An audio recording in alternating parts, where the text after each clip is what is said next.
बहुत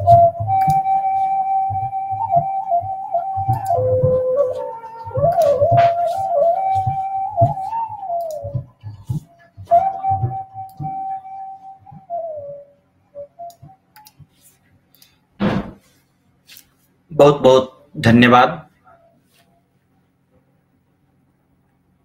हम लोग सचेतन में विचार के क्षेत्र में जिस भी बात की चर्चा करते हैं वह हमारे जीवन को एक अच्छे रास्ते पर, एक सदुपयोगी माध्यम पर ले जाने का एक पहल है। हम लोग रामायण की कथा में सुंदरकांड के बारे में बातचीत कर रहे हैं।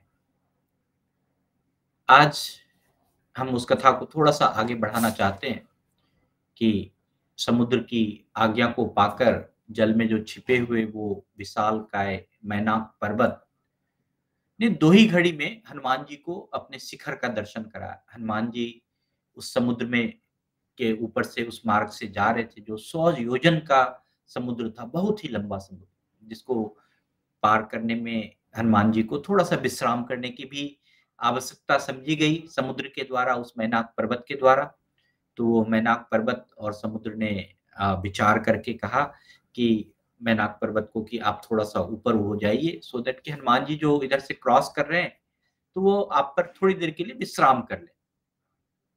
तो उस पर्वत ने 2 ही घड़ी में जो है कि अपने शिखर को थोड़ा ऊपर किया और उस पर्वत के शिखर जो थे वो इतने सुवर्णमय थे कि उन पर बहुत सारे किन्नर, नाग, बड़े-बड़े नाग वो सब निवास करते थे। बहुत अच्छा अच्छा पर्वत।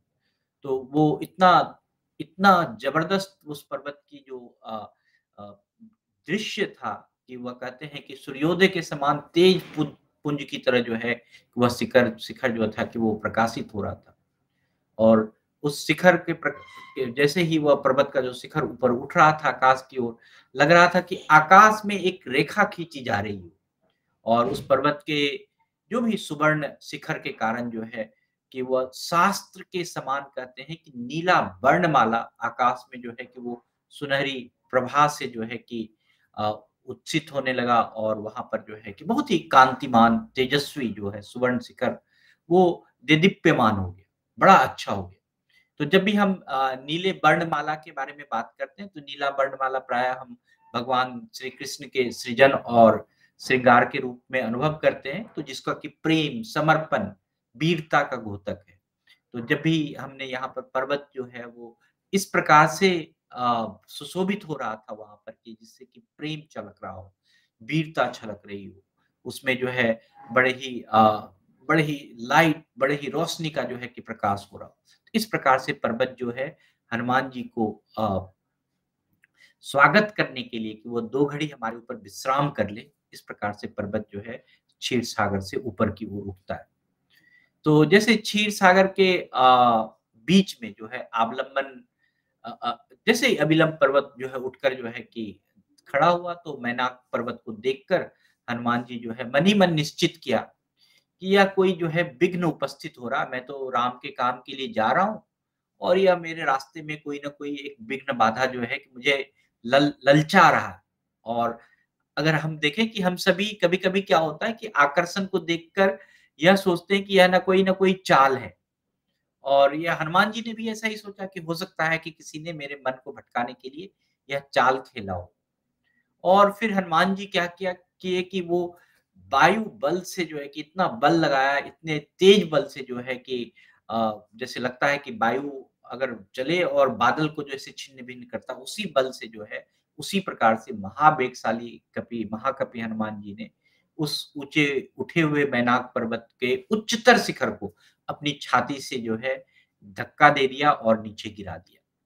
और इस प्रकार से कपिवर हनुमान जी के द्वारा नीचे देखने के बाद वो लगा कि वो महान वेग का अनुभव करके मैनाक पर्वत जो है वो नीचे गया।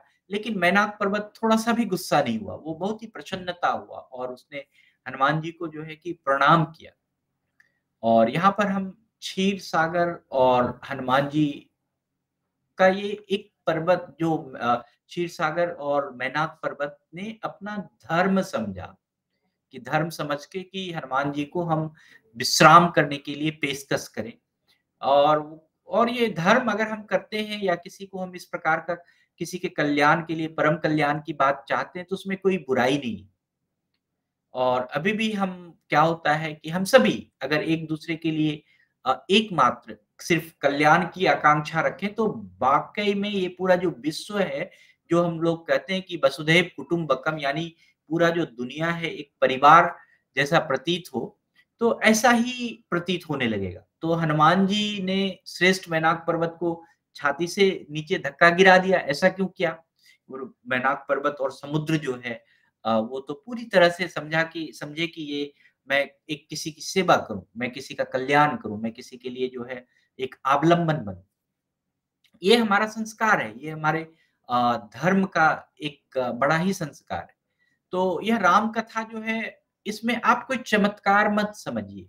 इस कथा में मैं जब भी पूरे रामायण को पढ़ता हूँ, जब भी खास करके सुंदरकांड की कथा को पढ़ता हूँ, तो मैं कभी भी वो नहीं समझता हूँ कि हनुमान जी भगवान रहे होंगे। वह भी एक आदमी, एक मानव की कथा के रूप में, मानव के रूप में ही रहे होंगे और इस कथा को हम सभी को अपनी कथा समझ के इसको पढ़नी चाहिए।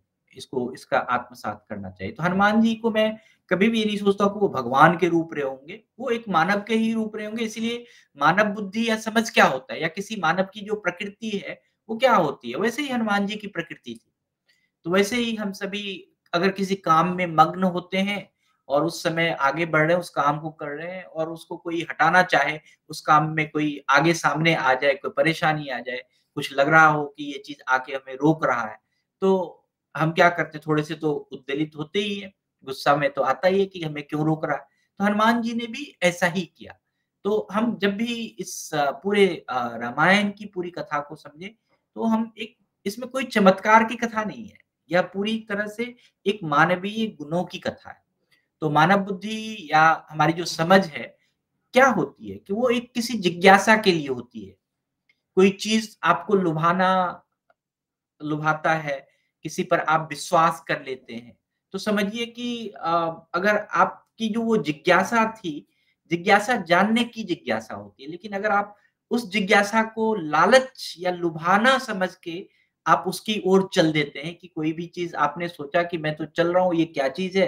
अरे! ये तो बड़ा अच्छा है, चलो इसको उठाते चलें।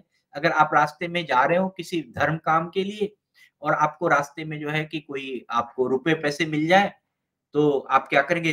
कोई देख तो नहीं रहा, चलो उठा के रख लें पॉकेट में। तो ये जो लुभावना चीज़ है ना कोई इस तरह का जो विश्वास है, ये हमारे अंदर थोपा जाता है। ये हमारे मन का विश्वास नहीं है, हमारे मानवीय गुणों का विश्वास नहीं है, ये मानवीय गुण नहीं है हमारे। ये कहीं न कहीं से हम भ्रमित होकर कहीं न कहीं से हम थोपते हुए, हम लालच, लोभ के माया में पड़ते हुए, हम उस पर जो है कि हम विश्वास कर लेते हैं और वो काम कर लेते हैं। तो अगर हम हनुमान जी के बीच में देखें, तो उनकी जो जिज्ञासा थी, किसी लुभावने विश्वास पर वो नहीं था, कि हमको ये लुभावना लग रहा है, तो हम यहाँ पर रुक लें। उनकी जिज्ञासा सिर्फ़ और सिर्फ़ एक ही जिज्ञासा थी कि सीता माँ की मैं खोज करूँ। मैं राम काज जो करने जा रहा हूँ, उसको करूँ। तो जब भी आपके हमारे किसी के भी मन में जो जिज्ञासा है, उस जिज्ञासा को समझना बहुत ज़रूरी है। तब जो ये आकाश में स्थित उस मैनाक पर्वत ने जो है कि आकाशगत वीर बानर हनुमान जी से जो है कि बड़े ही प्रसन्नचित्त होकर और वो पर्वत ने मनुष्य रूप धारण करके शिखर पर स्थित होकर फिर हनुमान जी को प्रणाम किया और वो बोले कि हे बानर शिरोमणि यह मे बी आपने यह दुष्कर कर्म किया कि हमें नीचे धकेल दिया। लेकिन हम लोग आप इस शिखर पर उतरिए और इस शिखर पर उतरकर सुखपूर्वक विश्राम कीजिए। आपको मैं यहाँ पर इसमें जब इस लाइन को पढ़ता हूँ, कहाँ कहीं भी पढ़ता हूँ, चाहे वो आप तुलसीदास जी के रामायण में देखिए या वाल्मीकि रामायण में देखिए। इस लाइन में बड़ा ही मर्म है कि हम जो प्रकृति को देखते हैं, पर्वत, क्षीर सागर, किसी चीज़ को देखते हैं, पेड़-पौधे, हम सोचते होंगे कि उनमें जो है जीव नहीं है, वो तो निर्जीव है। और यहाँ पर इन्होंने बड़े अच्छे से कहा कि पर्वत ने भी मनुष्य रूप का धारण किया। मतलब उनके अंदर तो जीव का गुण है, हम उस जीव गुण के बारे में विश्वास करें, कि वह भी कुछ कह सकता है, वह भी कुछ बोल सकता है।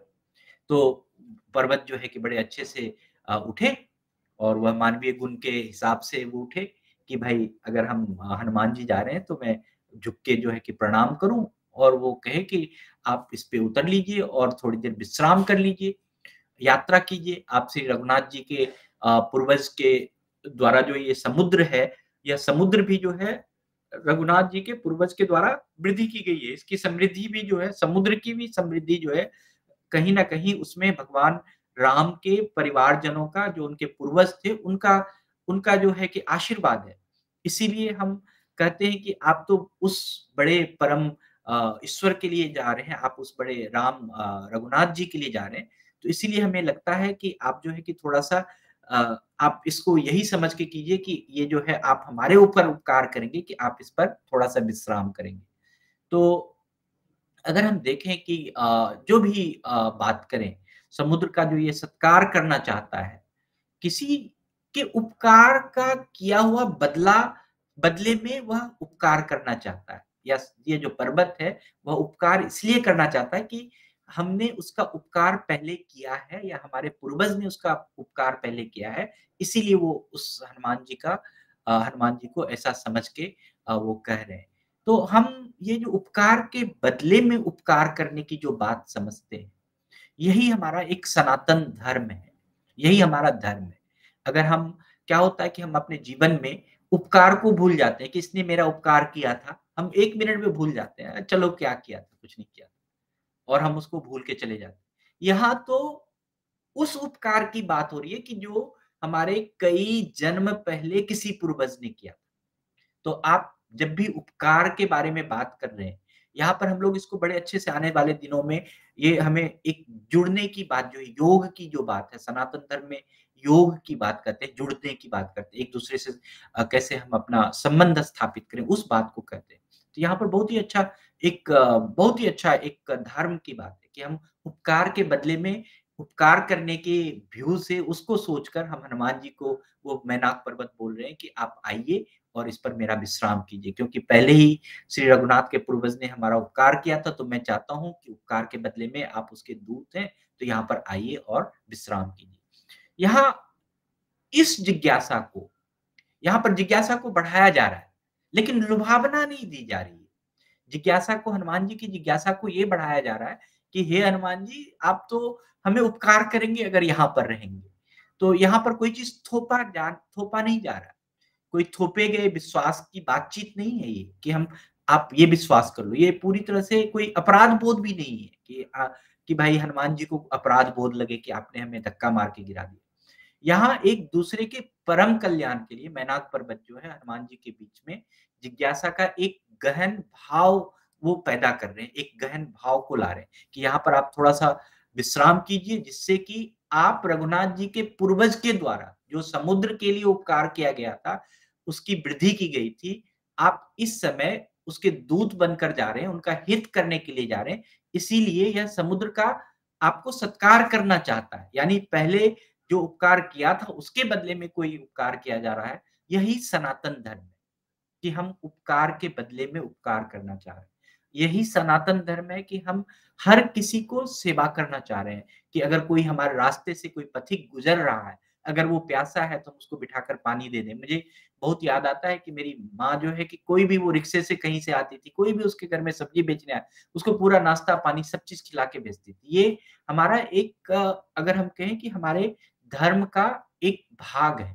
ये हमारे कर्मों का एक भाग है कि हम जो कर्म फल कर रहे हैं इसका है। तो यह जीवन में जो जिज्ञासा का एक गहन भाव है, वो आपके अंदर कोई उत्सुकता ला सकता है, कोई प्रबल इच्छा जगा सकता है।